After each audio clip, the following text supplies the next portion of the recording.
안녕하세요. 여러분은 혹시 불안을 자주 느끼시나요? 가슴이 답답하고 이유 없이 초조하거나 사소한 일에도 쉽게 걱정하게 되는 경험 말입니다. 현대 사회를 살아가는 우리에게 불안은 마치 그림자처럼 따라다니는 감정입니다. 그렇다면 우리는 왜 이렇게 불안을 느낄까요? 불안의 근원을 파고들면 인간의 본성과 사회적 환경 그리고 개인적인 경험들이 복잡하게 얽혀 있음을 알 수 있습니다. 첫째, 인간은 생존을 위해 불안을 느낍니다.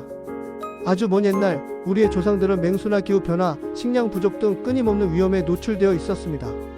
이러한 위험으로부터 자신을 보호하기 위해 인간은 불안이라는 감정을 진화시켰습니다. 불안은 위험을 감지하고 위협에 대비하도록 우리를 자극하는 일종의 경고 시스템인 셈이죠. 둘째, 불확실성은 불안을 증폭시킵니다. 우리는 미래를 예측할 수 없고 예상치 못한 일들이 언제든 발생할 수 있습니다. 특히 현대 사회는 변화가 빠르고 예측 불가능한 요소들이 많아 불확실성으로 인한 불안을 더욱 크게 느낄 수 있습니다. 취업, 결혼, 인간관계 등 삶의 다양한 영역에서 미래에 대한 불확실성은 끊임없이 우리를 불안하게 만듭니다. 셋째, 사회적 요인도 불안에 큰 영향을 미칩니다. 경쟁 사회에서 뒤처질까봐 느끼는 불안, 타인과의 비교에서 오는 상대적 박탈감, 소셜미디어로 인한 끊임없는 타인의 시선 등 사회적 압박은 우리의 불안을 더욱 자극합니다. 넷째, 개인적인 경험과 성격 또한 불안에 영향을 미칩니다. 어린 시절의 경험, 긍정적 또는 부정적인 사고방식, 타고난 기질 등 개인적인 요인들은 불안을 느끼는 정도와 방식의 차이를 만들 수 있습니다. 그렇다면 우리는 이러한 불안을 어떻게 다루어야 할까요? 불안을 완전히 없앨 수는 없지만 건강하게 관리하고 극복하는 방법은 있습니다. 첫째, 한 번에 좋아지는 방법은 없다는 것을 명심하고 한 가지씩 실천해 보기입니다. 한 가지도 못 바꿔서는 어떤 것도 바뀌지 않는다는 생각을 깊이 새기고 차근차근 불안의 원인 중 내 힘으로 없앨 수 있는 것들부터 한 가지씩 없애는 것이 중요합니다. 내가 무엇 때문에 불안한지, 어떤 상황에서 불안을 느끼는지 객관적으로 파악하고 불안을 자연스러운 감정으로 받아들이는 것이 첫걸음입니다. 둘째, 규칙적인 운동과 건강한 식습관, 충분한 수면을 통해 신체적, 정신적 건강을 유지하는 것이 중요합니다. 건강한 신체는 불안을 이겨내는 데 든든한 기반이라는 건 모두 아는 팩트입니다만 결코 쉽지 않은 것도 사실입니다. 일주일에 3번 정도 산책이라도 시작하는 건 어렵지 않을 겁니다. 이것부터 시작하면서 현관문에 실천한 날짜 시간을 가볍게 체크하면서 해보세요.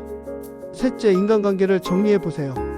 만날 때 조심해야 하고 내 감정을 숨기면서 만나야 하는 사람들, 그 중에 나한테 별 도움이 안 되는 사람부터 과감하게 정리해보세요. 안 그러면 언젠가 그런 인간들한테 내가 정리되는 날이 온다고 생각하면 조금 쉽게 정리될 겁니다. 넷째, 타인의 시선에서 자유로워지는 연습을 해봅니다. 내 옷차림, 내 외모, 내 생활 수준을 부끄러워하지 않도록 합니다. 당신 주위에 당신을 평가할 수 있고 무시할 수 있는 인간은 없습니다. 그들도 불안하고 초조하며 약합니다. 다만 그런 내색을 안 하고 오히려 허세를 부리는 경우가 많습니다. 그런 관계에 돈과 시간을 낭비하지 말고 자신을 위해서 투자를 하세요. 다섯째, 필요한 경우 전문가의 도움을 받는 것도 하지 마세요. 제대로 된 전문가를 만나기도 힘들고 비용도 많이 듭니다. 그 돈으로 여행이나 정말 사고 싶은 게 있다면 거기에 소비하세요. 그 전문가라는 사람들도 잘 알지도 못하는 사람이고 그들에겐 단지 환자 중 한 명이며 연구 대상이 될 뿐입니다. 불안은 누구에게나 찾아올 수 있는 자연스러운 감정입니다.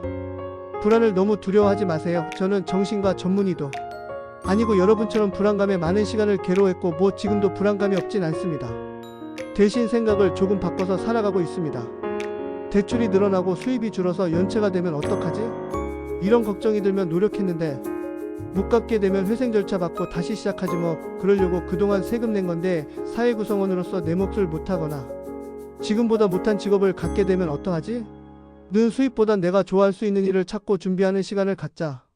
자녀들 걱정은 공부시켰으면 아이들 미래는 그 세대에 맞는 길을 스스로 잘 찾아갈 거란 믿음으로 버팁니다. 모든 걸 한 번에 해결하는 방법은 없더군요. 한 가지씩 버티면서 바꿔보세요. 한 가지가 바뀔 때마다 조금씩 버티기가 쉬워졌습니다. 여러분이 불안한 건 예민해서도 아니고 못난 사람인 것도 아닙니다. 그러니 힘을 내서 시간을 내서 여러분의 방법을 찾아보시길 바랍니다. 여러분은 여기까지 시청하시느라, 저는 영상 만드느라 우리 모두 수고하셨습니다. 감사합니다.